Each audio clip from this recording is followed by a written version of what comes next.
442 opportunités d'agir en voyant Franca apparaître devant elle dans le rôle de Paulina, Jenna ne put s'empêcher de s'émerveiller devant les merveilles de l'accessoire lit.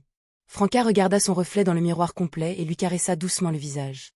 Elle a ri et a dit « J'aime aussi ce style. » « Qu'est-ce que tu n'aimes pas ?» se moqua Lumian. C'est ce qu'on appelle avoir le sens de la beauté. Franca a ouvert la garde-robe de Paulina et a choisi un pyjama pouvant cacher de nombreux objets. Elle entra dans les toilettes de la chambre principale et commença à se changer. Bientôt, Madame Paulina est apparue. Jenna connaissait bien Franca, mais elle ne pouvait temporairement pas en dire l'authenticité.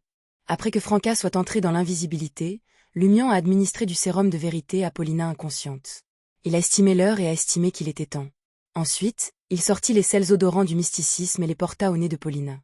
Au milieu des éternuements, Lumian a bouché la bouteille et s'est retiré dans une crevasse à côté de l'armoire, empêchant Paulina, qui avait repris conscience, de le voir.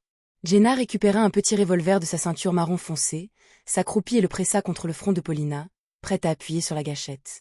Paulina sortit de sa stupeur et vit un visage orné d'un demi-masque blanc argenté. Le visage était découvert, et même si la peau n'était pas claire et présentait quelques défauts, et que la texture était dissimulée par des produits cosmétiques, les courbes étaient assez belles, incitant les personnes du même sexe à y jeter un second regard. Immédiatement après, Paulina a senti la froideur du canon de l'arme et a vu un revolver tenu sur sa tête. Son corps se tendit instinctivement. Jenna ne lui a pas donné l'occasion d'exprimer ses doutes ou ses supplications. Elle demanda sans embâge. « Quand arrivera Bouvard-Pompero ?» Paulina a répondu inconsciemment. « Dans les 2 prochains jours. » Avant de pouvoir finir, elle a soudainement fermé la bouche, l'incrédulité gravée sur son visage. « Et pourquoi ai-je dit ce que je pensais ?» Jenna a soulevé une deuxième question basée sur ses préparatifs. Au cours des 2 derniers mois, parmi les hommes mystérieux qui vous ont rendu visite à la faveur de la nuit, qui était Bouvard-Pompero? Où était-ce tous lui? Jenna a demandé curieusement. Est-ce que les autres Bouvard-Pompero enverront dormir avec toi? Non, répondit Paulina en avalant sa salive.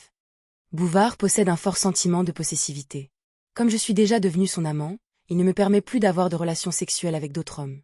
Les personnes qu'il envoie se contentent de discuter avec moi, de dîner avec moi et de se promener un moment dans la chambre avant de partir. Très possessif. Les pensées de Lumian s'affrontaient alors qu'il écoutait dans l'ombre, rappelant les connaissances mystiques qu'il avait acquises lorsqu'il était devenu contractuel. Bientôt, il trouva une créature sous contrat qui correspondait aux critères et aux capacités correspondantes. Evil Shadow Black Beast, une créature du monde spirituel qui réside dans l'ombre des créatures. La naissance de sa descendance nécessite le dépouillement d'une ombre comme porteuse. Les créatures qui perdent leur ombre mourront sur le coup. En sacrifiant l'ombre d'un humain, il pourrait obtenir la capacité de substitution d'ombre de la bête noire maléfique, et sa possessivité augmenterait considérablement.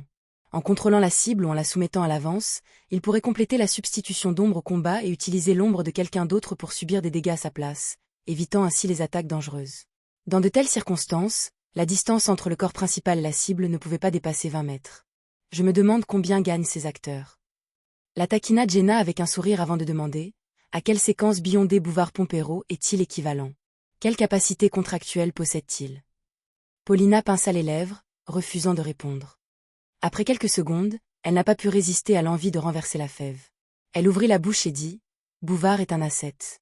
Il a dit que l'appropriation du destin est la séquence la plus importante du chemin de l'inévitabilité avant d'obtenir la divinité. Il faut apporter des contributions significatives pour obtenir la bénédiction correspondante. Il est encore loin de cela. Il a mentionné un jour qu'un ascète peut avoir 6 capacités contractuelles, mais je ne sais pas si cela fait référence à des circonstances ordinaires ou à des circonstances spéciales. » Appuyé contre l'armoire, Lumian ne put s'empêcher de rire intérieurement. « En es-tu conscient ?» Il n'a pas demandé parce qu'il savait que Termiboro ne répondrait pas à une telle question. Paulina a poursuivi. Il n'a pas montré toutes ses capacités devant moi. Il portait toujours des pyjamas et n'a pas exposé le haut de son corps pendant les rapports sexuels.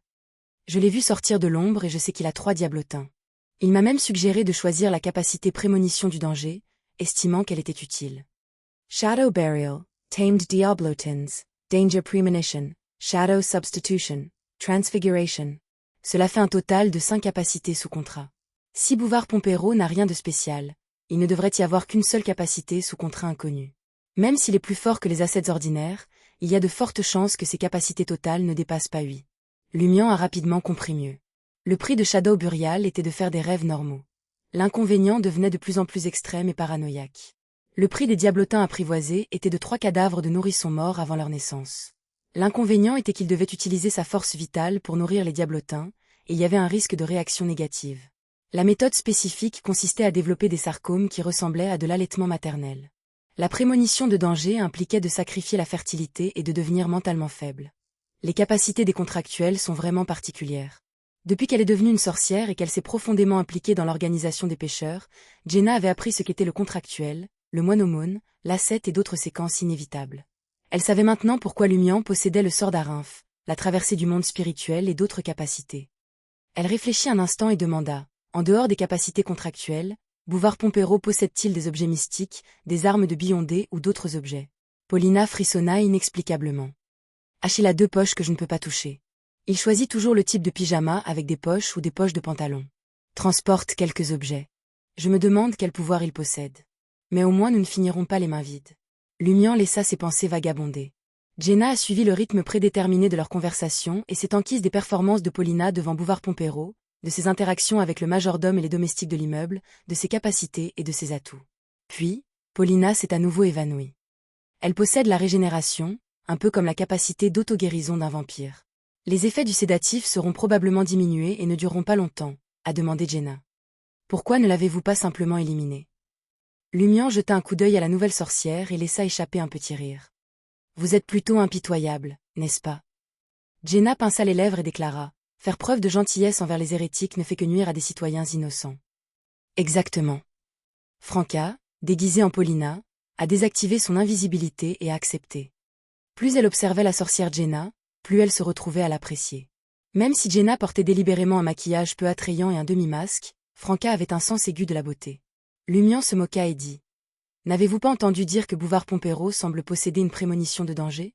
Même si vous pouvez contrer la divination. Si Paulina venait à mourir maintenant et que le pouvoir de son bien retourne à sa source, pensez-vous que Bouvard ne recevra pas un avertissement du destin? Anthony a encore le temps d'entrer. Il ne s'engagera pas dans un combat direct, mais il servira à quelque chose dans mon plan. Lumian ne visait pas seulement à capturer Bouvard-Pompéro, mais avait également l'intention d'agir en tant que conspirateur dans cette entreprise. Je comprends, dit Franca avec les yeux écarquillés. J'adhère simplement à l'idée d'être impitoyable envers les hérétiques. Pendant qu'elle parlait, elle retira le pendentif en argent de lit de sa poitrine et le lança à Jenna. Lumian a demandé à Anthony Reed d'infiltrer le bâtiment via le mur extérieur de la chambre principale. Alors que la brune tombait dans la nuit, les lampadaires à gaz des 2 côtés de la rue émettaient une lueur brumeuse. Au 20 rue de la Terrasse, un homme portant en haute forme en soie, un costume noir et un nœud papillon fonçait à sonner à la porte. Il avait une apparence ordinaire, des sourcils courts et épais et des yeux d'un bleu profond. Il n'attirait l'attention de personne lorsqu'il se promenait le long de la galerie animée. Le majordome de la maison a ouvert la porte. Il jeta un coup d'œil au visiteur et fit un geste discret. L'homme a formé un cercle avec ses mains et a demandé « Où est Paulina ?» « Madame vous attend dans la chambre », répondit respectueusement le majordome.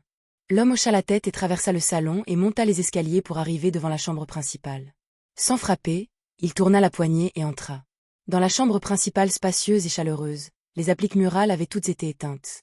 La lueur des bougies vacillait faiblement, projetant une douce lueur rose qui accélérait le pouls. Les yeux de l'homme se fixèrent sur Paulina, allongée sur le lit, et un sourire apparut sur son visage. Pourquoi est-ce encore plus attrayant qu'avant? Quelque chose de spécial rien que pour toi, murmura Paulina. L'homme regardait les contours séduisants, son pouce emballant. Il rit et dit, « Pourquoi est-ce que je te trouve plus captivant que jamais?